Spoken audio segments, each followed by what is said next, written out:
لو أنزلنا هذا القرآن على جبل لرأيته خاشعا متصدعا من خشية الله.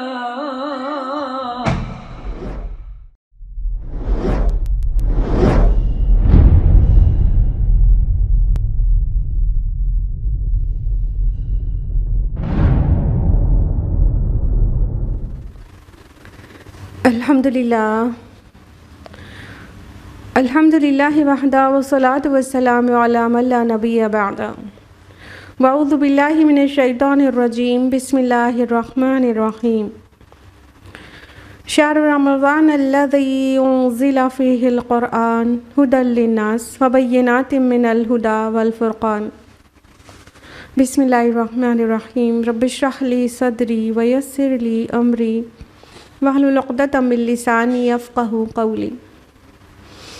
میرے عزیز سامعات، آپ سبھی کا تہہ دل سے خیر مقدم ہے۔ السلام علیکم ورحمۃ اللہ وبرکاتہ۔ درس قرآن مجید میں میرے ساتھ کون سی سورہ چل رہی ہے؟ سورہ صاد۔ لاسٹ ویک ہم لوگوں نے کہاں تک کمپلیٹ کیا تھا؟ سورہ صاد میں 29 تک، ٹھیک ہے؟ تو آج ہم لوگ آیت نمبر 30 آنورڈ جانیں گے۔ تو اس سے پہلے ہم لوگوں نے داؤد علیہ السلام کا تذکرہ سنا، پڑھا، جانا، اور بیچ میں کچھ ایسی آیات تھیں جو داؤد علیہ السلام اور سلیمان علیہ السلام کی ہسٹوری کو کنیکٹ کر رہی تھیں۔ ایک کا کنکلیوژن تھا اور دوسرے کی تمہید تھی، اور لاسٹلی آیت نمبر 29 میں ہم لوگوں نے قرآن حکیم کی عظمت اور اس کی اہمیت کو جانا۔ Now we are going to start from ayah number 30. اعوذ باللہ من الشیطان الرجیم بسم اللہ الرحمن الرحیم۔ وَوَهَبْنَا لِدَاؤُدَ سُلَيْمَانَ، اور داؤد کو ہم نے سلیمان عطا کیا۔ نعم العبد، بہترین بندہ، انہ اواب، اور کثرت سے اللہ کی طرف رجوع کرنے والے تھے وہ۔ اب دیکھیں داؤد علیہ السلام کے متعلق کافی تفصیل سے اس سورہ میں جانا، اور اب اللہ تعالیٰ سلیمان علیہ السلام کو بھی داؤد علیہ السلام کے اوپر ایک بلیسنگ اپنی بتا رہے ہیں کہ ہم نے داؤد کو سلیمان جیسا بیٹا عطا کیا، اور یہ یقیناً والدین کے لیے باعث فخر ہوتا ہے اور باعث شکر ہوتا ہے کہ ان کی اولاد اچھی نکل جائے، بہت ہی اچھی، اللہ کی طرف پلٹنے والی۔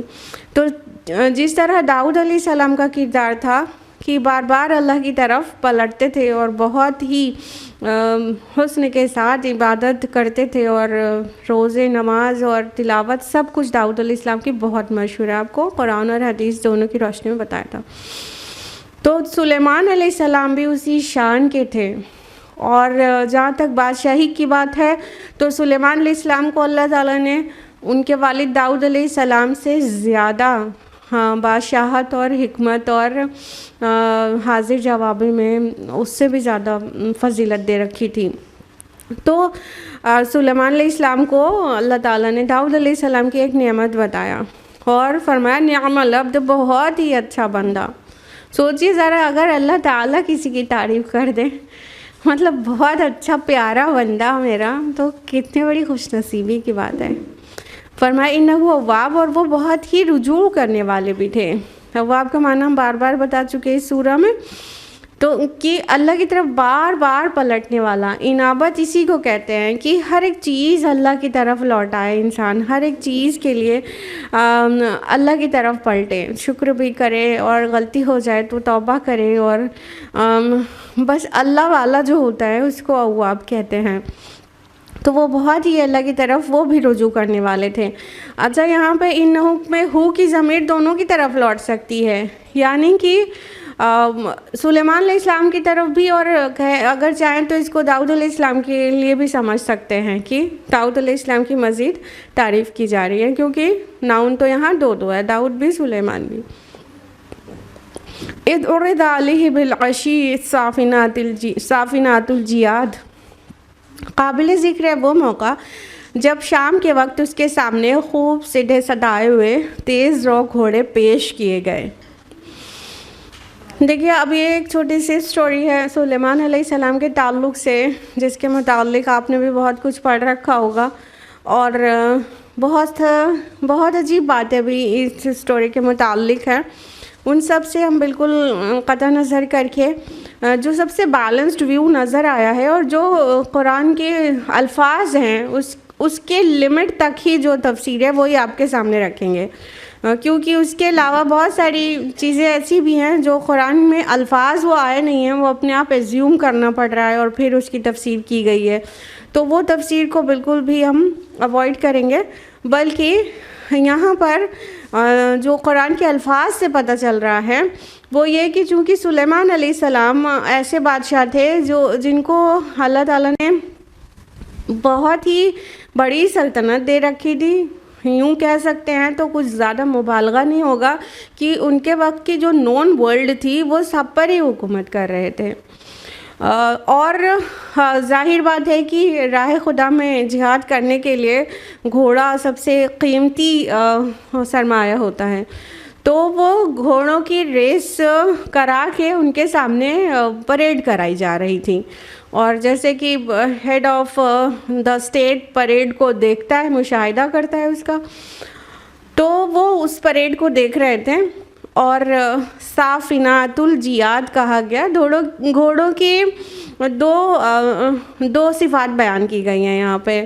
صافنات صافن سے ہے اور صافنات اس کا پلیورل ہے، تو یہ گھوڑے کی ایک قسم کا بیان ہے کہ بہت ہی عمدہ نسل کے گھوڑے اور جو بہت ہی پاورفل ہوتے ہیں، الجیاد جو بہت تیز دوڑتے ہیں، اور جب دونوں چیز کہہ دیا گیا تو نسلاً بھی وہ بہت اچھے تھے، اور جو ان کا کام ہے دوڑ وہ بھی ان کی بہت ہی اچھی تھی، تو بہت ہی اعلیٰ عمدہ قسم کے گھوڑے جو کہ نسل سے بھی بہت اچھے تھے اور جو ریس بھی بہت اچھی کرتے تھے، اور وہ اس طرح سے مطلب اتنے قیمتی گھوڑے تھے کہ ان کو بہت ہی ظاہر بات ہے بہت ہی لک آفٹر کی ضرورت ہوگی، تو ان کے ہاں یہ سارا ان کے نظام میں اللہ تعالیٰ کی راہ میں جہاد کے لیے پورا انتظام موجود تھا، تو اسی کی ایک گھوڑوں کی ایک پریڈ دیکھ رہے تھے،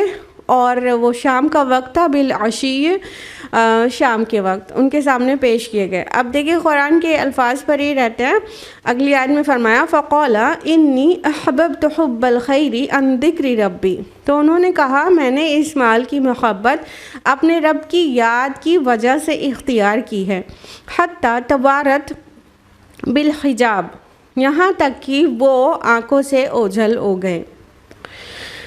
اب پھر سلیمان علیہ السلام نے فرمایا کہ انی احببت، یقیناً میں نے ان سے محبت کی ہے، حب الخیر، خیر دیکھیے خیر مینس خیر تو عربی سے جو اردو میں خیر آیا بھلائی، خیر کا وہ معنی بھی ہوتا ہے، اور خیر مال کو بھی کہتے ہیں۔ اب چونکہ گھوڑا ایک بہت قیمتی ایسٹ ہوتا تھا، اس لیے گھوڑوں کے لیے بھی خیر لفظ استعمال کرتے تھے کثرت سے اہل عرب، تو یہاں خیر سے مراد یہاں پر گھوڑے ہی ہیں، اور چونکہ وہ ان کی مالیت بہت زیادہ ہوتی تھی، جیسے کہ انسان کے پاس نہ صرف کیش بلکہ اس کے پاس پراپرٹیز بھی ہوتی ہیں، تو اس کو بھی تو مال ہی کہہ دیتے ہیں نا، اور اس کے پاس کئی لیٹسٹ ماڈلز کی کارز ہوں تو وہ بھی مالی ایک شکل ہے نا، تو اس کو بھی کہیں گے میرا یہ مال، کارز کو بھی کہہ سکتے ہیں۔ تو اسی طرح اہل عرب خیر گھوڑوں کو بھی کہتے تھے، اور خیر ظاہر ہے وہ قیمتی ہوتے تھے تو مالی شکل بھی ہے ان کی، تو انہوں نے کہا کہ میں نے ان کی محبت اختیار کی ہے عن ذکر ربی، میرے رب کے ذکر کی وجہ سے۔ اب ان کو اگر نیگیٹو معنی میں لے لیں گے کہ اس نے مجھے روک دیا میرے رب کے ذکر سے، تو یہاں سے کے معنی میں لے لیں گے تو بہت ہی عجیب سینٹنس بنے گا، اور کئی مطلب تفسیر کرنے والوں نے سے کے معنی میں بھی لیا ہے، لیکن یہاں پر سبب کے معنی میں ان آ رہا ہے.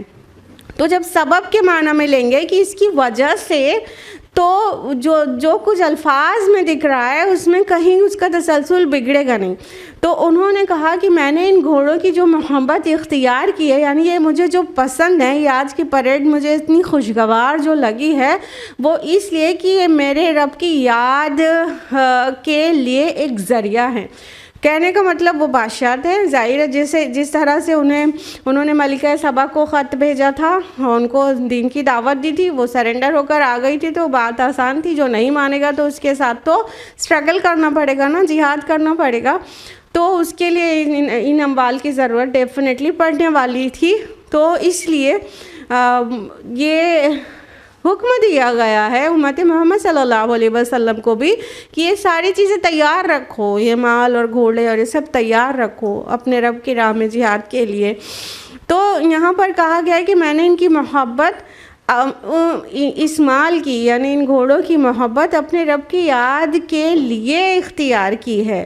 پھر فرمایا کہ یہاں تک کہ وہ چھپ گئے، اوجھل ہو گئے. اب یہاں پہ کوئی لفظ نہیں آیا، شمس جیسا لفظ نہیں آیا کہ سورج چھپ گیا اوٹ میں، ایسا ورڈ نہیں آیا شمس. تو کیا چھپ گئے؟ یہ اگر سمپل ترجمہ لیں تو ظاہر ہے کہ گھوڑوں کی پریڈ تھی، وہ آئے، سب سے سامنے آئے، سب سے قریب سے دیکھ پائے، پھر وہ آگے نکل گئے، اتنے آگے نکل گئے کہ اب آنکھوں سے اوجھل ہو گئے. تو یہ گھوڑوں کے لیے حتی توارت بالحجاب، یہاں تک کہ اوجھل ہو گئے آنکھوں سے، ایک گھوڑے کے لیے آیا. لیکن ایک جو تفسیر ہم نے پسند نہیں کیا کہ اس کو ہم مینشن کریں، اس میں ترجمہ اس طرح سے ہے کہ میں نے اپنے رب کی یاد، ان گھوڑوں کی محبت نے میرے رب کی یاد سے مجھے دور کر دیا، یہاں تک کہ سورج چھپ گیا مغرب میں. تو اس کی تفسیر یہ بنتی ہے کہ وہ سلیمان علیہ السلام شاید کہ کچھ گھوڑوں کے ساتھ اتنا بزی تھے کہ ان کو عصر کی نماز بھول گئی، کیونکہ بالعشیہ تو آیا شام کے وقت یہ پریڈ ہو رہی تھی، تو ان کو عصر کی نماز بھول گئے یا شام کے کوئی اذکار بھول گئے، اور یہاں تک کہ مغرب ہو گئی، سورج چھپ گیا. اب یہاں وہ شمس ورڈ آیا نہیں ہے، بٹ ایزیوم کرنا پڑ رہا ہے یہ والی تفسیر میں کہ سورج چھپ گیا مغرب کی اوٹ میں. تو اس طرح سے پھر اگلی جو آیت ہے اس کا بہت ہی مطلب عجیب سا پھر اس کا تفسیر بنتی ہے، جو کہ الفاظ سے نہیں پتہ چلتا ہے. اگلی آیت میں فرمایا ردوها علیہ، تو انہوں نے حکم دیا کہ اسے میرے پاس واپس لاؤ. فتفق مسحا بالسوق والاعناق، پھر لگے ان کی پنڈلیوں اور گردن پر ہاتھ پھیرنے. تو کیا ہوا تھا، جب گھوڑے اوجھل ہو گئے تھے، نکل گئے تھے، حد نظر سے باہر ہو گئے تھے، تو ان کو چونکہ یہ انہوں نے راہ خدا میں جہاد کرنے کے لیے بنائے تھے، وہ رکھے تھے، ان کا انتظام کیا تھا. تو جب وہ پریڈ اوور ہو گئی ہوگی تب انہوں نے کہا کہ ان کو میرے پاس لاؤ، کیونکہ جب پریڈ ہے تو کیا ہے کہ تھوڑا گیپ میں دور سے نکل گئے. اب وہ ان کو پاس بلا کے انہیں محبت کرنا چاہتے تھے.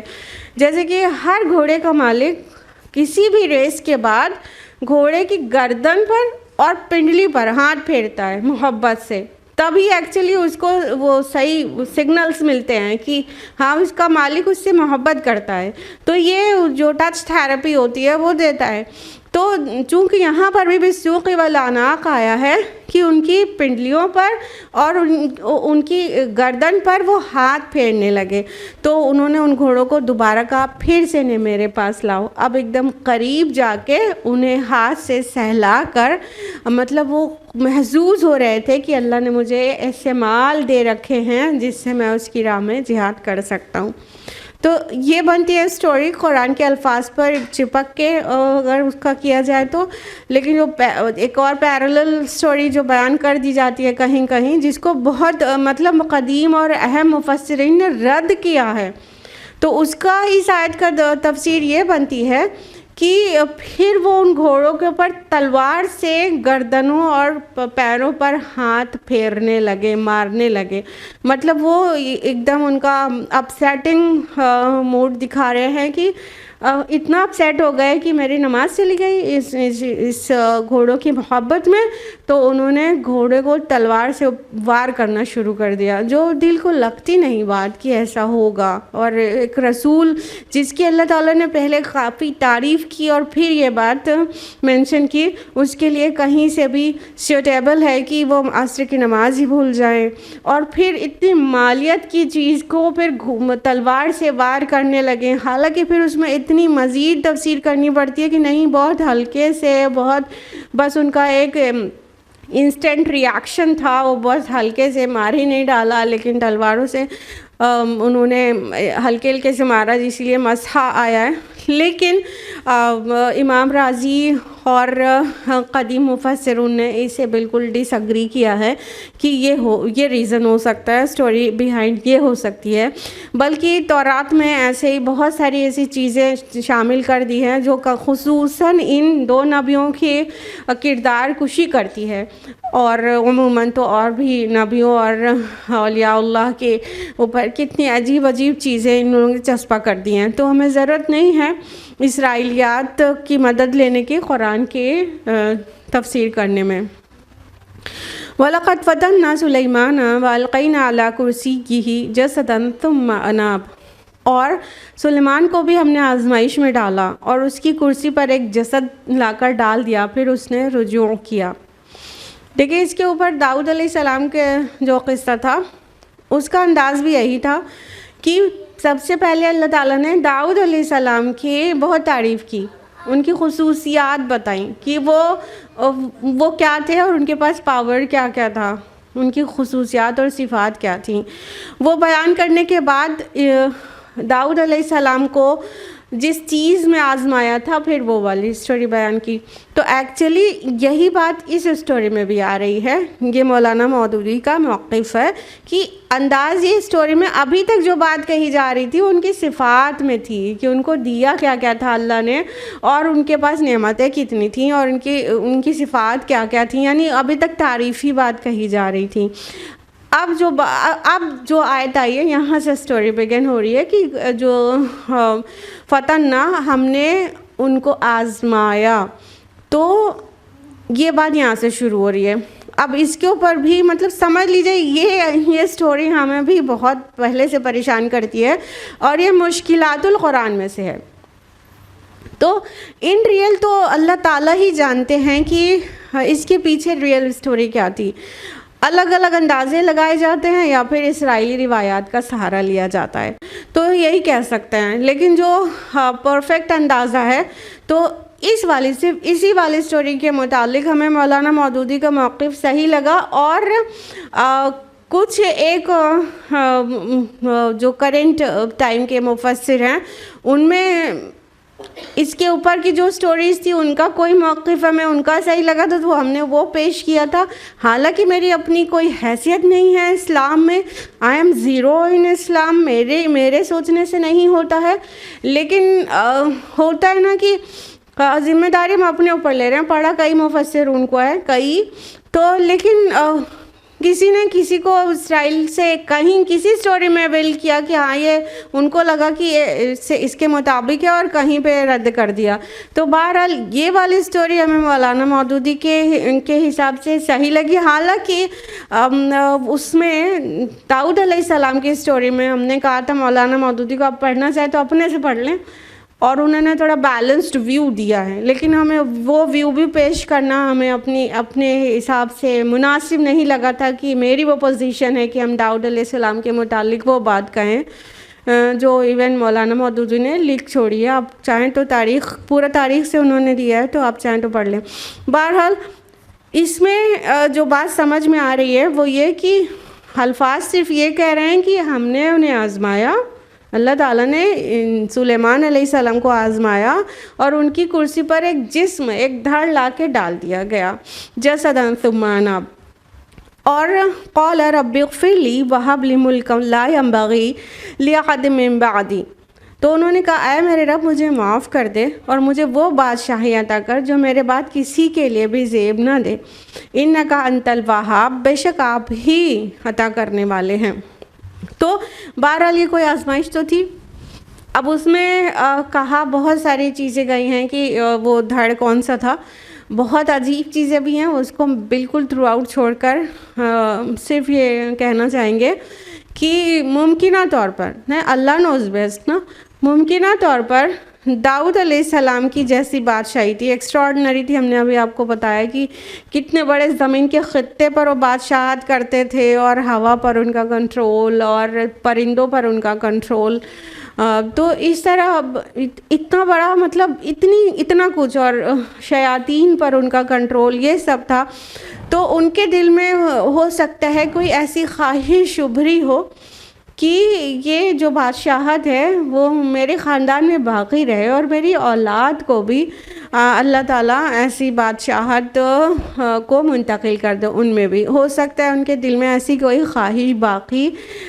خواہش آ گئی ہو جو کہ اللہ تعالیٰ کو پسند نہیں آئی، کہ انسان مطلب ایک بادشاہ جو کہ نبی بھی ہیں وہ اپنی اولاد کی فکر کریں بیسیکلی. تو اللہ تعالیٰ نے ان کو احساس دلا دیا، اور وہ نہایت لاغر اور کمزور حالت میں، بیماری کی حالت میں اتنا بیمار ہو گئے، اور ان کو بہت فکر لاحق ہوئی. پلس ان کا جو بیٹا تھا ان کی حیات میں ان کو نظر آ گیا کہ یہ بہت ہی کندہ ناتراش ہے، اور یہ اس کے لیے سیوٹیبل نہیں ہے، اس بادشاہی کے لیے سیوٹیبل نہیں ہے. کیونکہ آپ کو اگر تاریخ پتہ ہے تو آپ کو پتہ ہوگا کہ سلیمان علیہ السلام کے بعد ان کی پوری بادشاہت کے پہلی بار تو 2 ٹکڑے ہو گئے تھے، سامریہ الگ ہو گئی، اور اب شمال اور جنوب میں ڈیوائیڈ ہو گئی تھی پوری بادشاہت. اور ان کے بیٹے ہرگز اس طرح کے نہیں تھے جیسے کہ سلیمان علیہ السلام کی تربیت ہوگی. تو ان کی زندگی میں انہیں نظر آ گیا کہ یہ کچھ بھی نہیں ہے، یہ تو بالکل اس کے کیپیبل نہیں ہے کہ اس کو اٹھا سکے گا اور اس کو لے کر اس عروج پہ پہنچا سکے گا جس طرح ان کی خواہش ہو گئی ہے. اپنی اولاد کے متعلق انسان جذباتی ہوتا ہے نا، اس کو یعنی ہاؤ چاہتا ہے کہ اگر اس کے کوئی خوبی ملی تو اس سے اولاد کو بھی ضرور ملے، یا اس سے بھی آگے تک جائے. یہ سبھی ماں باپ کو یہ خواہش ہوتی ہے، لیکن منصب رسالت اور نبوت یہ بہت بڑی چیزیں ہیں. وہاں پر عام لوگوں کے لیے کچھ جائز چیزیں بھی اس پہ بھی گرفت ہو جاتی ہے. تو اللہ تعالیٰ کو یہ نہیں پسند آیا، اس کو کہہ دیا فتنہ، ہم نے آزما لیا. تو وہ جو ان کا بیٹا تھا وہ ہرگز اس لائق بادشاہ نہیں تھا. تو وہ اس کے متعلق کہا گیا جسدن، اس کے دھڑ کو لا کر ڈال دیا گیا. یعنی وہ اس کرسی پہ فقط ایک جسد تھا، فقط ایک دھڑ تھا، وہ اس کرسی کے لائق تھا ہی نہیں.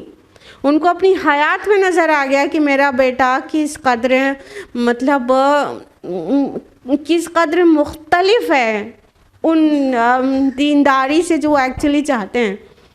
تو اس کو جسد کہا گیا، اور ان کو احساس ہو گیا سلیمان علیہ السلام کو کہ ان کی زندگی رہتے رہتے کہ یہ ہم کو دکھ ہی گیا کہ یہ کس طرح آگے لے کے جانے والا ہے. اور ان کی جو یہ خواہش تھی ان کی اولاد میں بھی یہ سارے چیزیں اسے بھی انہیں بھی ملیں، اور ان کو بھی اتنی عالی شان بادشاہی مل جائے، تو وہ نہیں ہو سکتی تھی. وہ سمجھ گئے کہ اللہ تعالیٰ نے انہیں آزما لیا ہے، ان کا بیٹا کس طرح ناکارہ ہے وہ انہیں دکھ رہا ہے.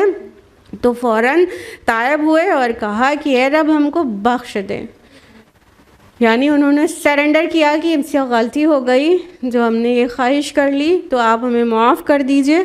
اور یہ دعا کر ڈالی جو کہ غلط نہیں ہے کہ اب مجھے وہ بادشاہی دے جو میرے بعد کسی کو سزاوار نہ ہو. یعنی انہوں نے چونکہ وہ نبی تھے اور بہت وائز بھی تھے، یعنی داؤد علیہ السلام کے کورٹ میں جب وہ بیٹھے تھے مطلب پرنس کی حیثیت سے، تو ایک معاملے کا حکمت انہیں زیادہ سمجھ میں آ گئی دین داؤد علیہ السلام. اتنے وائز تھے وہ، اتنی حکمت ان کو اللہ نے دے رکھی تھی. تو ایک طرف بادشاہ ہیں، دوسری طرف وزڈم بہت ہے ان کے پاس، علم بہت ہے ان کے پاس. تو انہوں نے اپنے لیے اب مانگا کہ اللہ پاک اب میں وہ بادشاہی دے جو میرے بعد کسی کے بھی لائق نہ ہو. یعنی ایسی وہ چیزیں اب ہم اپنی اولاد کے لیے وہ چیز مانگنے سے باز آ گئے.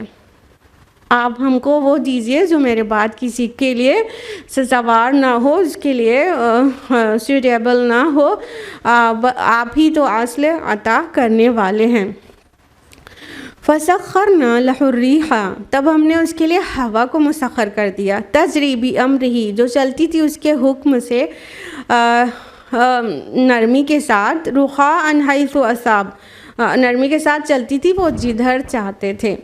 تو اب دیکھیں جب انبیاء علیہم السلام سے ایک ذرا سی بھی چوک ہو جاتی ہے تو پھر وہ تائب ہوتے ہیں، وہ اللہ کی طرف پلٹتے ہیں، معافی مانگتے ہیں، اور جب معافی مانگتے ہیں اور اس میں ذرا بھی دیر نہیں کرتے، جب جس لمحے انہیں احساس ہو جاتا ہے کہ غلطی ہوئی ہے تو معافی مانگنے کے بعد اللہ پاک نہ صرف معاف کر دیتے ہیں بلکہ اس خطا کو یا اس کمی کو ان کے لیے ایسا برکت والا بنا دیتے ہیں کہ اور زیادہ عطا کر دیتے ہیں۔ تو جب انہوں نے اس طرح سے اللہ تعالیٰ سے معافی مانگی تو اللہ تعالیٰ نے، اور وہ دعا بھی مانگی تھی نا، مجھے وہ بات چاہیے جو کسی کو میرے بات سوٹ ہی نہ کرے، تو اللہ تعالیٰ نے ان کو مزید عطا کر دیا۔ ابھی تو بہت کچھ دیا ہی ہوا تھا، اب ان کو ہوا پہ وہ ہوا ان کے لیے مسخر کر دی۔ اب اس کو طرح طرح سے سمجھ سکتے ہیں، تو بعض مفسرون کہتے ہیں کہ ہوا ان کی مرضی سے چلتی تھی جدھر وہ چاہتے تھے، بعض مفسرون کہتے ہیں کہ ہوا مسخر کرنے کا مطلب یہ ہے کہ چونکہ ان کا بہت بڑا ٹریڈ تھا انٹرنیشنل، اور ان کے سمندری بیڑے ہمیشہ ہی سمندر میں کوئی نہ کوئی کنٹری سے دوسری کنٹری جا رہے ہوتے تھے۔ اب آپ جانتے ہیں کہ پہلے جو بادبانی کشتیاں اور جہاز ہوتے تھے ان کو ہوا ان کے لیے بہت امپورٹنٹ ہوتی تھی، آج بھی ہے، لیکن آج وہ ساری چیز الیکٹرک سے چل رہی ہے تو اسے کچھ حد تک مینیج کیا جا سکتا ہے، لیکن پہلے پورا ہوا پر ہی ڈیپینڈ کرتا تھا۔ جدھر کو سفر کرنا اس کے لیے سیوٹیبل ڈائریکشن کی ہوا چل رہی ہے تبھی وہ سفر پاسبل ہو پاتا تھا۔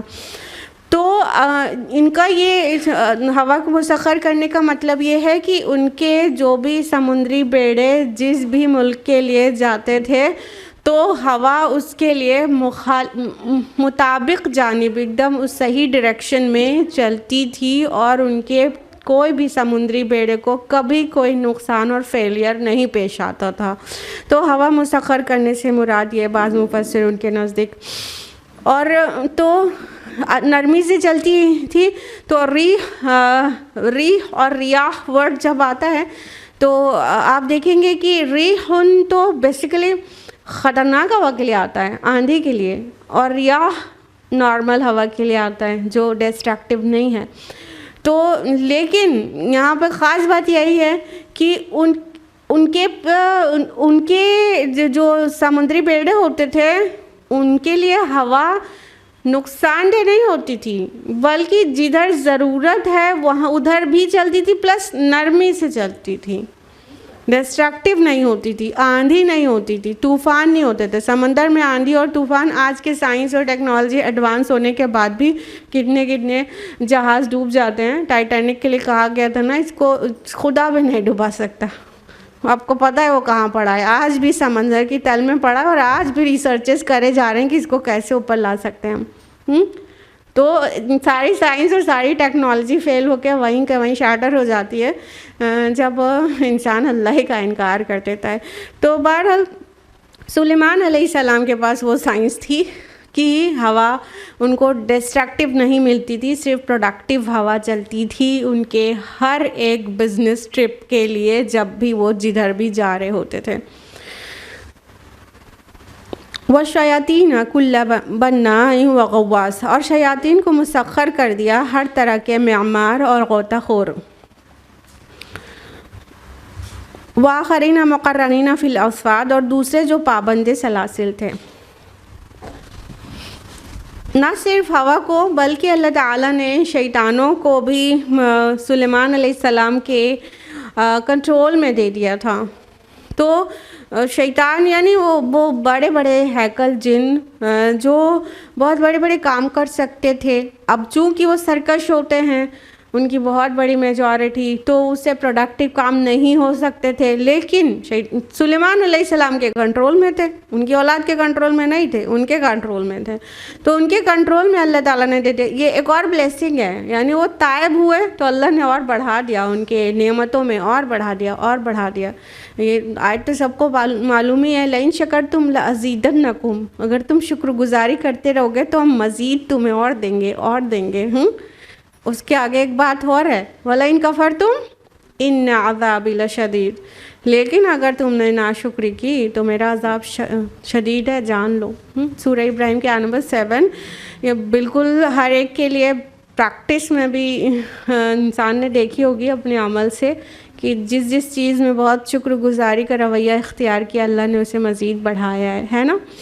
تو چونکہ انہوں نے تائب ہوئے اور ہر ایک چیز کے لیے ہمیشہ شکر گزار رہتے ہی تھے، تو اللہ تعالیٰ نے انہیں اور دیا۔ تو شیاطین ان کے لیے مسخر کر دیا، وہ بڑے بڑے قوی ہیکل جن جو کسی کے بس میں نہیں تھے اور کسی کی مرضی سے کام کرنے والے نہیں تھے، ان کے سامنے سرنڈر تھے۔ اور وہ کیا کیا کام کرتے تھے؟ کل بنائن، جو کہ معمار تھے، وہ تعمیر کے کام کرتے تھے، بلڈنگ کنسٹرکشن کے کام کرتے تھے۔ انہوں نے وہ طرح کی بلڈنگ بنائی ہے، یعنی ان بڑے قوی جنوں کے ذریعے سلیمان علیہ السلام نے، ایک تو ہیکل سلیمانی بھی ایک اوپینین یہ ایگزسٹ کرتی ہے، جو ہیکل سلیمانی کی تعمیر تھی وہ بھی جنوں کے ذریعے ہوئی ہے، جنوں نے بنایا ہے، اور اس میں آواز نہیں ہوتی تھی، اور بڑے بڑے پتھر ایسے سیٹ ہو کے سب اور تراش کے، اور سارا ساؤنڈ ٹیکنالوجی اس میں بہت بڑی کام کیا ہے اس نے۔ تو یہ انسانوں کے بس کی جو چیزیں بھی نہیں ہوتی تھیں وہ چیزیں وہ جنوں سے کرا لیتے تھے۔ تو یہاں پہ بنائن تو آ ہی گیا، بہت بڑے تعمیری کام کرنے والے ہوتے تھے، وغواص اور غوطہ خور یعنی کہ ڈائیورز۔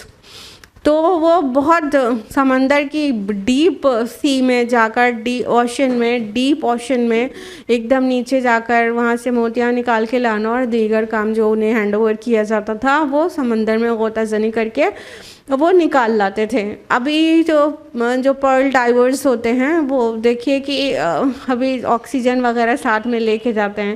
اب پہلے زمانے میں کہاں ممکن تھا کہ آکسیجن بیگ ساتھ میں ہو، اتنی بڑی ٹیکنالوجی ایڈوانس ہوتی، تو لیکن وہ شیطان ان کی جو شیطان یعنی جن جو پوری ایک برادری ہے، وہ ان کی طاقت زیادہ ہوتی ہے ہم انسانوں سے بہت طرح میں۔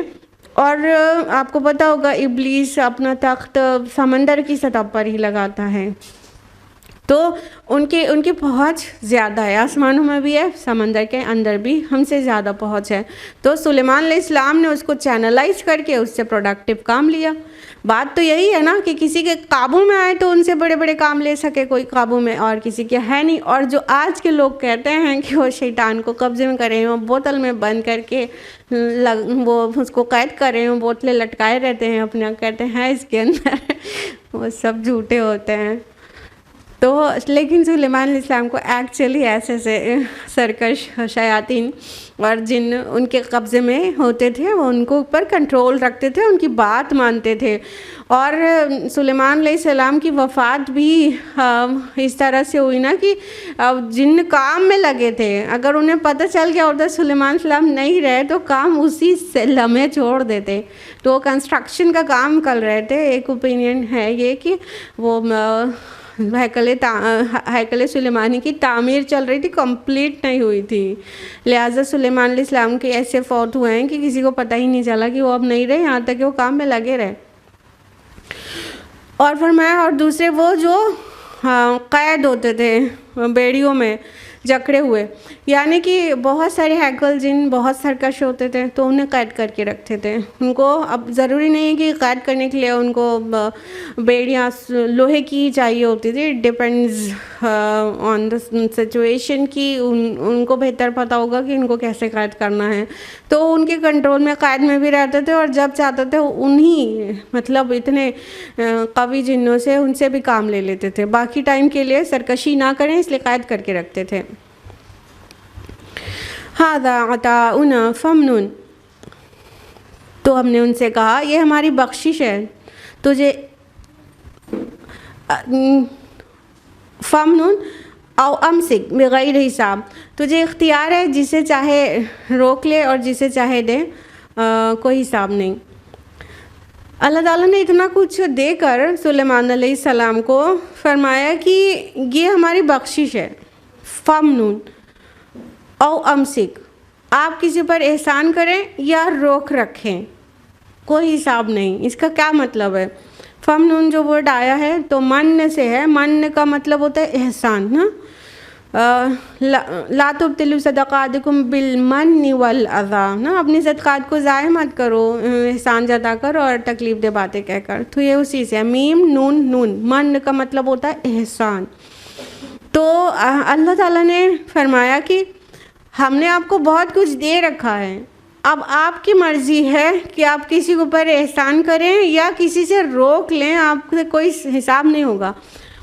حساب نہیں ہوگا کا مطلب یہ نہیں ہے کہ جو کچھ ہے وہ سب کے لیے آپ جواب دہ نہیں ہیں، بلکہ بات یہ ہے کہ ان کو آپشن دے دیا گیا کہ اب جنوں کو کس کو قید کرنا ہے، کس کو کھلا رکھنا ہے، کس کو آزاد چھوڑنا ہے، کس کو ہیوی کام لینا ہے، کس کو ہلکا کام دینا ہے۔ یہ اتنی ساری چیزیں ان کے سامنے آپشن کھول دیا گیا تھا، یعنی ان کے پاس اس بات کا کہ آزادی موجود تھی کہ وہ ان لوگوں کے ساتھ جس طرح سے چاہیں بیہیو کریں، وہ ان کے پاس آپشن کھلا ہوا موجود ہے، وہ جو بہتر سمجھیں وہ کریں۔ اس طرح کا آپشن مطلب جو حساب نہیں ہوگا، اس طرح کا آپشن ذوالقرنین کو بھی دیا گیا۔ ذوالقرنین کی جو فرسٹ وزٹ تھی اس کے آخر میں یہی بات کہی گئی کہ چاہو تو ان کو سزا دو اور چاہو تو انہیں ریلیز کر دو، معاف کر دو، یہ تمہارے اوپر ہے۔ تو کچھ جگہوں پر آپشن تو دیا ہی جاتا ہے، تو آپشن اللہ تعالیٰ کی طرف سے تھا ان کے پاس، اور اس میں جو فیصلہ لیتے اس میں کسی کے اوپر وہ گرفت نہیں کی جائے گی کہ یہ فیصلہ کیوں لیا، ان کو قید کر کے کیوں رکھا، ان کو چھوڑ کیوں دیا۔ تو یہ کہا اللہ تعالیٰ نے اپنے احسانات یاد دلائے اور ان کو کتنی فری ول دے رکھی تھی اس کا ذکر کیا۔ پھر وَإِنَّ لَهُ عِندَنَا لَزُلْفَى وَحُسْنَ مَآبٍ، یقیناً اس کے لیے ہمارے ہاں تقرب کا مقام اور بہتر انجام ہے۔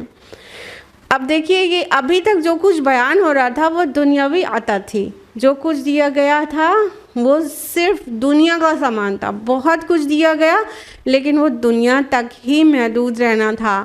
لیکن چونکہ وہ شکر گزار تھے اور اواب تھے، اس لیے آخرت کا ذکر کرنا بہت ضروری تھا۔ فرمایا کہ ہمارے ہاں بھی، ہمارے قریب بھی، یعنی اللہ تعالیٰ کے حضور بھی ان کا بہت بڑا رتبہ ہے، بہت قریب کا مقام ہے، اور انجام ان کا بہت اچھا ہے، اخروی انجام۔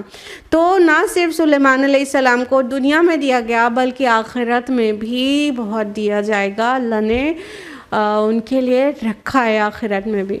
تو اگر کسی کو دنیا کی چیزیں پسند ہیں، کوئی بات نہیں، ایٹیٹیوڈ ایسا ڈیولپ کریں کہ سلیمان علیہ السلام کو سے انسپریشن لیں کہ اس میں جو کچھ ہے اس پہ اکڑنا نہیں ہے، بہت شکر کرنا ہے، جب غلطی کا احساس ہو اللہ کی طرف پلٹنا ہے، تو دنیا کی چیز بھی مضر نہیں ہے۔ جب یہ ایٹیٹیوڈ رہے گا شکر گزاری والا، شکر گزاری ایک مستقل ایٹیٹیوڈ ہے نا، اس الحمدللہ کہہ دینے کا نام نہیں ہے، بلکہ ہر چیز کو اللہ کی طرف منسوب کرنا، جو کچھ ہے وہ اللہ کے دیے سے ملی ہے، جو کچھ ہے وہ اللہ کا احسان ہے، ہمارا کوئی کریڈٹ نہیں ہے، یہ پورا ایک ایٹیٹیوڈ ہے۔ تو اگر یہ ایٹیٹیوڈ اختیار کیا جائے، یہ رویہ اپنایا جائے، تو کیا ہوگا؟ دنیا میں بھی اچھا ہی اچھا ہے سب کچھ، اور آخرت میں بھی اچھا ہوگا۔ جیسے کہ سلیمان علیہ السلام کے متعلق اتنی تفصیل سے بتایا گیا کہ دنیا میں بھی یہ کچھ ملا تھا اور آخرت میں بھی بہت ہی تقرب کا مقام ہے اور انجام کار بہت اچھا ہے ان کا۔ وَاذْكُرْ عَبْدَنَا أَيُّوبَ، اور ہمارے بندے ایوب کا ذکر کریے۔ اِذْ نَادَىٰ رَبَّهُ أَنِّي مَسَّنِيَ الشَّيْطَانُ بِنُصْبٍ وَعَذَابٍ، جب انہوں نے اپنے پروردگار کو پکارا کہ شیطان نے مجھے سخت تکلیف اور عذاب میں ڈال دیا ہے۔ صبر ایوب آپ سبھی کے نزدیک معروف ہے۔ ایوب علیہ السلام اللہ کے وہ نبی ہیں جو بہت زیادہ آزمائے گئے، اب اگر اسرائیلی روایات اور بائبل کے تفصیلات پہ جائیں تو وہاں پر یہ ہے کہ ریزن کچھ بھی ہو، ہم جسٹ حوالہ دے رہے ہیں، ریالٹی اللہ تعالیٰ کو معلوم ہے کہ وہاں پر یہ ہے کہ شیطان نے مطلب چیلنج کیا ایوب علیہ السلام کے متعلق کہ ان کو اتنے عبادت گزار ہیں تو کون سی بڑی بات ہے، اللہ نے انہیں اتنا دے رکھا ہے، دنیا میں اتنا کچھ دے رکھا ہے، اتنی اولاد اور مال ہر چیز سے نوازا ہے، تو اگر شکر گزاری اور احسان مندی اور عبادت گزاری کی جا رہی ہے تو کون سی بڑی بات ہے۔ اللہ تعالیٰ نے انہیں تکلیف میں ڈال کر دکھا دیا کہ ان کو وہ ان کی شکر گزاری اور احسان مندی ملنے کے اوپر نہیں ہے، ان کے مال کو بہت مالدار تھے، بائبل کے معنی تو بہت زیادہ مال کی کوانٹٹی کے ساتھ مینشنڈ ہے ادھر، تو کہ اتنا مال اللہ نے دے رکھا تھا، تو مال ان کا جاتا رہا، اولاد جاتی رہی، تب بھی شیطان نے کہا کون سی بڑی بات ہے، مال گیا ہے نا، لیکن جب انسان کی صحت اچھی ہے تو اس وجہ سے وہ ابھی بھی عبادت کر رہے ہیں، صحت جس کی نہیں ہوتی ہے تو اس کے لیے اتنا آسان نہیں ہوتا ہے کہ وہ ابھی بھی اللہ کا شکر گزار رہے، عبادت گزار رہے، تو اللہ نے انہیں صحت سے بھی آزمایا۔ بہرحال ان کے پیچھے یہ کچھ ہو یا اللہ کی کوئی اور منشا ہو، بہرحال ایک ایگزامپل سیٹ کیا گیا ہمارے لیے ایوب علیہ السلام کا، ان کو اللہ نے بہت عطا کیا تھا اور اچھی صحت بھی تھی، خوشحالی تھی، سب کچھ تھا، لیکن اللہ تعالیٰ نے انہیں ٹرائل میں ڈالا۔ یہاں پہ کہا گیا اذ نادى ربہ، جب انہوں نے پکارا اپنے رب کو، انی مسنی الشیطان، مجھے چھوا ہے شیطان نے، بنصب عذاب، اور تکلیف پہنچائی ہے اور عذاب میں مبتلا کر دیا ہے۔ تو کیا اس کا مطلب یہ ہے کہ بیمار ڈال دینا شیطان کے بس میں ہے؟ اگر آپ ایسے سوچ رہے ہیں تو قرآن کو پورا پڑھنے سے ابلیس اور شیاطین اور جن کے بارے میں جتنی چیزیں ہیں وہ کہیں سے کوئی اشارہ بھی نہیں نکلتا جس سے یہ ظاہر ہو کہ شیطان کے بس میں یہ بھی ہے کہ وہ کسی کو بیمار ڈال دے، بلکہ پورے قرآن کا مجموعی مطالعے کے بعد یہ بات ثابت ہوتی ہے کہ شیطان دل میں وسوسہ ڈال سکتا ہے، بس وہ خیالات میں دخل دے سکتا ہے، خواب میں دخل دے سکتا ہے، لیکن صحت خراب نہیں کر سکتا۔ تو اگر کچھ وسوسے آنے کے بعد انسان تھوڑا ٹینشن میں رہنے لگے، اس کا برین جو ہے ڈسٹرب رہنے لگے، اسے سائیکولوجیکل ایشوز ہو جائیں تو باڈی پہ ریفلیکٹ ہوگا، وہ الگ بات ہے۔ بات ظاہر سمجھ آ رہی ہے؟ دماغ ہی جب صحیح نہ کام کرے، اس کے بعد باڈی متاثر ہو جائے برین کیمیکلز کے ڈسٹرب ہونے سے، تو الگ بات ہے۔ بہرحال انہوں نے شیطان کی طرف منسوب کیا کہ اس نے مجھے سخت تکلیف پہنچائی ہے، یعنی جو کچھ بھی تھا، ان کے پاس جتنا مال تھا وہ سب برباد ہو گیا، ان کی اچھی خاصی اولاد تھی، جب انہیں بیماری لگی اور اکارڈنگ ٹو دا بائبل انہیں لیپریسی ہو گئی تھی، جلد کی کوڑھ والی بیماری ہو گئی تھی اور ہائیلی انفیکشیس ہوتی ہے، تو سب ان کی اولاد بھی انہیں چھوڑ کے چلے گئے، ان کے رشتہ دار انہیں نہیں پوچھتے تھے، بہت ہی مطلب ان کو ڈیڈلی ڈیزیز ہو گئی تھی اور ہائیلی انفیکشیس کنٹیجیس ڈیزیز تھی، جس کی وجہ سے کوئی ان کے پاس رہنا پسند نہیں کرتا تھا، لہٰذا ان کا مال بھی گیا، ان کی اولاد بھی گئی، رشتہ داروں نے بھی چھوڑا، سوسائٹی والوں نے چھوڑا، اور بہت ہی تنہا اور بہت ہی بیماری میں پریشان، لیکن وہ اللہ ہی کی کو پکارتے تھے اس کو۔ اب جب یہ ساری چیزیں ہوئیں تو شیطان نے وسوسے ڈالنا شروع کیا کہ دیکھو تمہاری بندگی اور تمہاری یہ سب کا تمہیں کیا وہ مل رہا ہے رزلٹ، سب سمجھاتے تو تھے نا، تم کو منع تو کرتے تھے، یا تو انسانوں نے خود ہی آ کے یہ بولنا شروع کیا ہوگا کہ تمہیں منع تو کرتے تھے نا، اتنا زیادہ جو ہے تم اپنی بات کو نہ پھیلاؤ، اس بات کو لے کے اتنا نہ کرو، تمہیں ملا کیا اس کا، دیکھو اس کا رزلٹ دیکھو، تمہیں سب چھوڑ کے چلے گئے، اور وغیرہ وغیرہ۔ انسان اور شیطان مل کے اور انسانوں کی شکل عقل میں شیاطین مل کے وسوسے ڈالنے لگے ان کو بہت سارے. تو اس کو انہوں نے کہا بنصب وعذاب، انہوں نے مجھے سخت تکلیف میں پہنچائی ہے اور عذاب میں ڈال دیا ہے.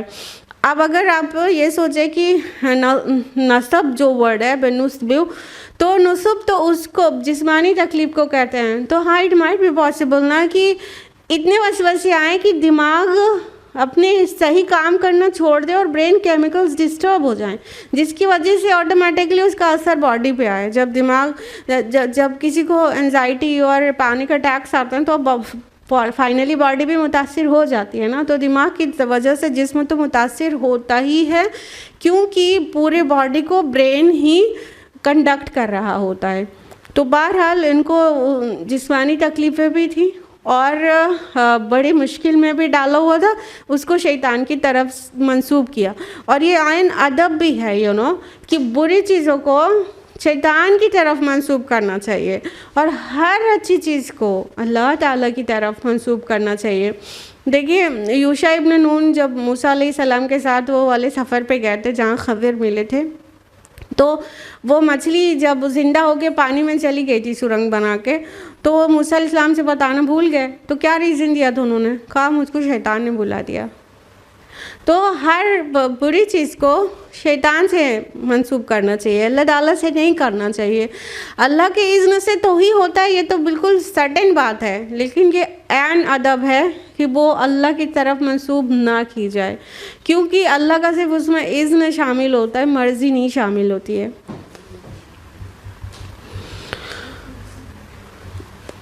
اور کچھ برجلک، اللہ تعالیٰ نے فرمایا اپنے پاؤں کو زمین پہ مارو. ھذا مغتسل بارد و شراب، یہ ٹھنڈا پانی نہانے کے لیے اور پینے کے لیے. تو جب ان کے اوپر سالہ سال ایسے تکلیف کے گزر گئے اور انہوں نے جب پکارا اللہ کو، اللہ پاک مجھے شیطان نے سخت پریشانی میں ڈال دیا ہے. تب اللہ تعالیٰ نے ان کا ظاہر ہے آزمائش آتی ہے تو جانے کے لیے آتی ہے، ایک بار آتی ہے پھر وہ جاتی ہے. تو وہ جانے کا وقت آ گیا تھا اور اللہ تعالیٰ نے ان کا سلوشن بتایا. فرمایا کہ اپنے پیر کو زمین پر مارو. تو جب انہوں نے اپنے پیر کو زمین پر رگڑا، اپنی ایڑی کو، تو وہاں سے ایک چشمہ جاری ہو گیا اور وہ ٹھنڈے پانی کا چشمہ تھا. فرمایا یہ مغتسل ہے، یعنی کہ نہانے کی جگہ ہے، نہانے کا پانی ہے، ٹھنڈا ہے اور شراب اور پینے کے لیے ہے. تو اس پانی کو سے نہانے سے ان کا جلد کا جو مرض تھا وہ دور ہو گیا.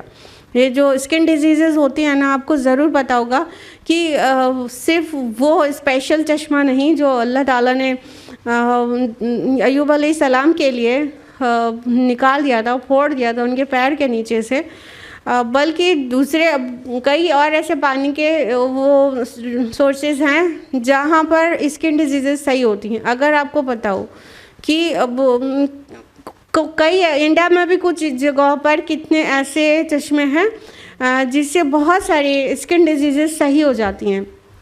تو دس از نارمل، کئی جگہ پر ہے ایسا. تو انڈیا میں بھی ہے اپنے. تو اللہ تعالیٰ نے ان کو سولوشن ان کے قدموں کو نیچے سے دے دیا. انہوں نے اپنا پیر مارا اور اس سے جب نہایا تو اس میں جو بھی اسکن ڈیزیز تھی، لیپریسی یا جو اور کوئی سی ڈیزیز، تو وہ صحیح ہو گیا. اسی کو پینے کے لیے بولا تو پینے کے بعد وہ اندر سے وہ مرض ختم ہو گیا ہوگا. تو اس طرح سے ایک پانی کی سے ان کی ڈیزیز کو اللہ تعالیٰ نے ہیل کر دیا، کیونکہ شفا دینے والے صرف اللہ تعالیٰ ہیں. وَوَهَبْنَا لَهُ أَهْلَهُ وَمِثْلَهُمْ مَعَهُمْ، اور ہم نے ان کے اہل و عیال واپس کر دیے اور ان کے ساتھ اتنے ہی اور بھی، رحمتم منا، اپنی رحمت سے، وَذِكْرَ لِأُولِي الْأَلْبَابِ، اور عقل اور فکر رکھنے والوں کے لیے درس کے طور پر یا دہانی کے طور پر. پھر کیا ہوا؟ پھر ساری چیز اچھی ہوتی چلی گئی. ان کے پاس جتنے مویشی تھے اور جو مالی چیزیں تھیں وہ سب بھی پھر سے مل گئی اور ان کی اولاد بھی سب واپس آ گئی. اور سب چھوڑ کے گئے تھے، صرف ایک بیوی بچی تھی جو ان کی خدمت کرتی تھی، اور وہ بہت ہی بیماری میں بہت ہی اکیلے تھے، سبھی چھوڑ کے چلے گئے تھے، لیکن وہ مالی ساری چیزیں بھی اللہ تعالیٰ نے انہیں لوٹا دی، اور ان کی اولاد اور ان کے گھر والے جتنے چھوڑ کے گئے تھے، جب اسکن ڈیزیز صحیح ہو گئی تو پھر واپس آ گئے، اور کہا کہ مثلہم معہم، اور اس کے ساتھ اس کے مثل اور بھی دے دیا، یعنی پہلے جتنا تھا اس پہ اور بڑھا دیا۔ تو جب آزمائشیں آتی ہیں، اب بندہ مومن ثابت قدم رہتا ہے تو نہ صرف وہ آزمائش ختم ہو جاتی ہے جو کہ ہونے ہی والی تھی، بلکہ اللہ تعالیٰ اپنی بلیسنگ سے اور بڑھا کر دیتے ہیں۔ تو سمجھ لیجئے کہ اللہ کی مدد ایک دم کلائمیکس پر آتی ہے۔ ہو سکتا ہے نہیں، this is quite certain for everybody کہ everybody is facing any crisis اور سفرنگ۔ ہر ایک کو کوئی نہ کوئی آزمائش ہوتی ہے، کسی کے پاس مال کی کمی ہے، کسی کو دوسری ذہنی ٹینشن ہے، کسی کے ہاں کوئی مسئلہ ہے، کسی کے ہاں کوئی مسئلہ ہے، کچھ سالوں چل جاتا ہے، کئی سال سے چل رہا ہے، ختم ہی نہیں ہوتا، تو انسان ایک دم گھبرانے لگتا ہے کہ اللہ کی مدد کم آئے گی۔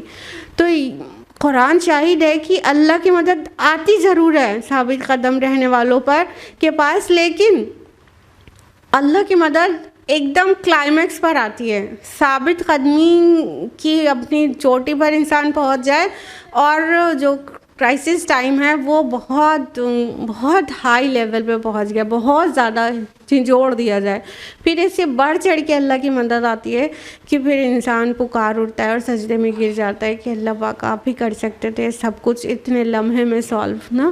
تو اللہ تعالیٰ سب سالو کرتے ہیں، لیکن اس کے لیے درمیان میں ثابت قدم رہنا بہت ضروری ہوتا ہے۔ تو پھر اللہ تعالیٰ نہ صرف پہلے کی نارمل زندگی لوٹاتے ہیں بلکہ اس کے ساتھ اور بھی دیتے ہیں انعام کے طور پر۔ تو ان کو بھی انعام کے طور پر دیا، اور اہل و عیال میں سے اور اضافہ ہو گیا، اور یعنی اور اولاد پیدا ہوئی ہوگی، اور فرمایا کہ وَالذِّكْرَ لِأُولِي الْأَلْبَابِ، یعنی آج ہم اور آپ بیٹھ کے کیوں ایوب علیہ السلام کی سٹوری سن رہے ہیں؟ ہمیں اور آپ کو یاد دہانی ہو، عقل مندوں کے لیے یاد دہانی کے طور پر کہ دیکھو کوئی پریشانی ایسی نہیں ہوتی جس کا کوئی سولوشن نہ ہو، اللہ تعالیٰ سولوشن اور مسئلے کا حل بھیجتے ہیں، آپ کو اس درمیان میں ثابت قدم رہنے کی ضرورت ہے، اس میں تمہارے لیے یاد دہانی ہے۔ اور نبی صلی اللہ علیہ وسلم اور قرون اولیٰ کے مسلمان اور خصوصاً صحابہ، ان کو یہ پیش کیا جا رہا ہے کہ اہل مکہ کی طرف سے جو مصائب کا سامنا کرنا پڑ رہا ہے یہ سب مسئلے کا حل ہو جائے گا، بس صبر ایوب دکھانے کی ضرورت ہے۔ وَخُذْ بِيَدِكَ ضِغْثًا فَاضْرِب بِهِ، اور ہم نے ان سے کہا تنکوں کا ایک مٹھا لے اور اسے مار دے، وَلَا تَحْنَثْ إِنَّا وَجَدْنَاهُ صَابِرًا، اور اپنی قسم نہ توڑ، ہم نے اسے صابر پایا۔ نعم العبد انہ اواب، بہترین بندہ، اپنے رب کی طرف بہت رجوع کرنے والا۔ اب تفاسیر میں مختلف آراء آئی ہیں، دو آپ کے سامنے پیش کریں گے۔ ایام مرض میں انہوں نے یا تو اپنی بیوی کے لیے یا اپنے لیے یہ کہا تھا کہ 100 درے یا ایک سرٹن تعداد میں اتنے کوڑے ماروں گا، یا ان کی بیوی سے کوئی کمی ہو گئی یا کچھ حالات ایسے ہوئے ہوں گے، حالانکہ بیوی بہت خدمت گزار تھی، ایک بیوی بچی ہوئی تھی، یا ان سے کچھ پلس مائنس ہوا جس وقت انہوں نے کہا کہ ہم اتنے درے لگائیں گے تم کو، قسم کھا لیا۔ یا تو پھر ایک اوپینین یہ بھی ہے کہ انہوں نے اپنے آپ کو مارنے کے لیے کہہ دیا تھا کہ میں اپنے آپ کو اتنے کوڑے لگاؤں گا، کوئی چیز میں اپنے آپ کو کمی پایا ہوگا کہیں سے ثابت قدمی میں یا جو بھی چیز تھی۔ تو بہرحال یہ کس کے لیے تھا یہ قرآن سے ثابت ظاہر نہیں ہو رہا ہے، تو جس کے بھی لیے تھا، لیکن ان کی زبان سے قسم کے لفظ کے ساتھ یہ نکل گیا تھا کہ اتنے کوڑے لگاؤں گا۔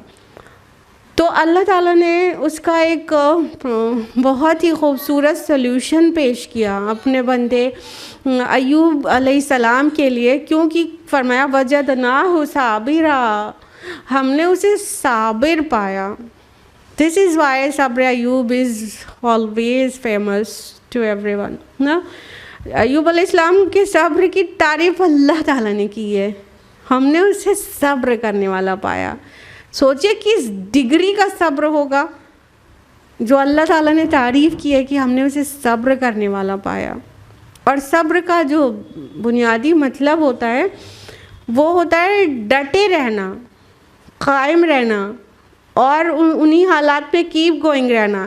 یعنی نہ اللہ سے شکوہ، نہ عبادات میں کمی، نہ کسی اذکار میں، کسی چیز میں کمی نہیں ہے. یہ اللہ سے شکایت کا سمبل ہوتا ہے نا. گھر میں کوئی فوت ہو گیا، اب گھر کے سارے لوگوں نے نماز نہیں پڑھی، ایک نہیں، 2 3 4 5 نہیں پڑھی، ہے نا. ایسا ہو جاتا ہے نا. یہ کیا دکھا رہے کہ ہم اللہ سے ناراض ہیں، ہمارا یہ کیوں چلا گیا. ایسے کوئی چیز ہمیں اتنا انگیج نہ کرے کہ اللہ کی یاد سے ہی غافل کر دے. اس دن کیا نماز معاف ہو جاتی ہے. اللہ پاک سب کو اچھے حالات میں رکھے، لیکن مرنا تو اتنا سرٹن ہے جو اتنا زندگی میں اور کچھ بھی نہیں. مرنا تو ہے ہی. تو ہمارے سامنے کچھ لوگ مرتے ہیں، پھر بعد میں ہم کسی کے سامنے مر جانے والے ہیں. تو اس کا یہ مطلب تو نہیں ہے کہ ہم اللہ سے اپنی ناراضگی درج کرانے لگے، ہم شکوے شکایت کرنا شروع ہو جائیں کہ یہ ہو گیا ہمارے ساتھ تو اب ہم نماز کیوں پڑھیں. نہیں، انہوں نے کسی چیز میں اپنی عبادات میں کمی نہیں کی اور کوئی شکوہ نہیں کیا، اور اپنی مطلب مال اولاد اور بیماری جسم ہر ایک چیز سے ایک ساتھ آزما لیا گیا. پھر اللہ تعالیٰ نے پکار کے کہتے وہ صابر تھے. تو چونکہ انہوں نے کوئی ایسی قسم کھا رکھی تھی تو اللہ تعالیٰ نے اس کا بیوٹیفل سلیوشن پیش کیا اور فرمایا کہ تم اپنی قسم مت توڑو، تم ہاتھ میں ایک سیکوں کا ایک مٹھا لو اور اس سے مار دو.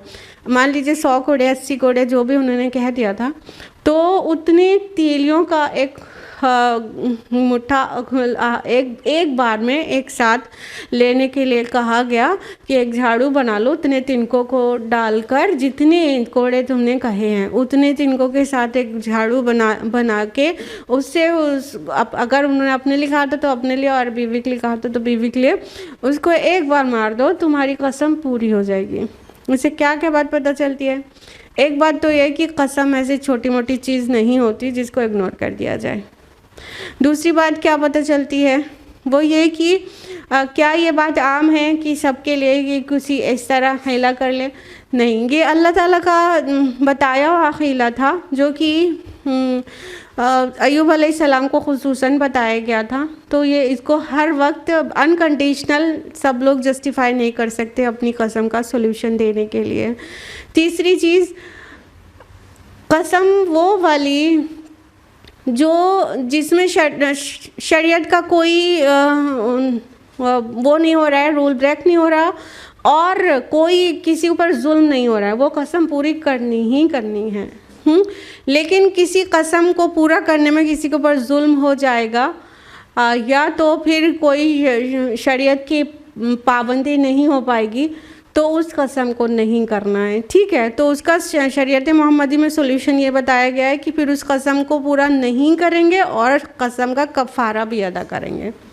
لیکن یہ جو حیلہ تھا اس میں بہت مفسرون کی بہت اچھی انٹینس بحث ہے. بہرحال ان کے لیے خاص تھا، کوئی ایسے بغیر کنڈیشن کے اس کو اپنے لیے مطلب نہ کر لے کہ کسی بھی قسم کا کوئی بھی حیلہ اختیار کر لے اپنے من سے، جیسا کہ لوگ زکوٰۃ کے لیے کرتے ہیں. سال پورا ہونے سے پہلے زکوٰۃ کا ٹائم آنے سے پہلے یہ بڑی بہو کا، یہ چھوٹی بہو کا، یہ بٹیا کا، چھوٹی بٹیا کا، سب برابر. اب کہاں، اب زکوٰۃ کے لیے بچا ہی نہیں، اب تو زکوٰۃ پیبل نہیں ہے. اس کو کہتے ہیں حیلہ، جو کہ بالکل ہی غلط ہے. تو یہ نہیں کرنا ہے، اپنی منمانی سے چیزوں کو انٹرپریٹ نہیں کرنا ہے. تو بہرحال اللہ تعالیٰ نے ان کو اس طرح قسم کو پورا کر دینے کا ایک سولوشن بتا دیا، کیونکہ یہ قسم اگر پوری ہوتی تو کسی معصوم کے اوپر ظلم ہو جانا تھا، تو وہ پوری کرنا بھی نہیں تھا اور قسم کو یوں ہی چھوڑ بھی نہیں دینا. اس آیت سے یہی تو پتہ چل رہا ہے قسم اتنی معمولی چیز نہیں ہے کہ بس ایسے ہی قسم کھا لیا اور اس کے بعد اس کا پاس و لحاظ نہیں کیا، بلکہ اس کو بہت سیریس لینا ہے. تو یہاں پر اس کو اللہ تعالیٰ نے حیلہ بتا دیا، جیسا کہ یوسف علیہ السلام کو بتایا تھا بنیامین کو اپنے پاس کیسے روک لیں. تو کچھ حالات ایسے ہوتے ہیں جو کچھ سچویشنز ایسی آتی ہیں، لیکن اس کو انکنڈیشنل مت سمجھ لیجیے گا. ان کی تعریف کی کہ بہت ہی اچھے بندے اور بہت ہی رجوع کرنے والے. تو اللہ تعالیٰ سے دعا ہے کہ وہ ہم سبھی کو قرآن مجید کا ایسا فہم عطا کرے جو ہمارے عمل میں ڈھل جائے اور ہمارے قلوب کو اور ہمارے اذہان کو منور کر دے پختہ ایمان سے. اور اللہ تعالیٰ ہم سبھی کو اواب بنا دے، ہم سبھی کو نعم العبد بنا دے، اچھے بندے اور بہت ہی رجوع کرنے والی بندیاں بنا دے. آمین یا رب العالمین. وآخر دعوانا الحمد للہ رب العالمین. السلام علیکم ورحمۃ اللہ وبرکاتہ.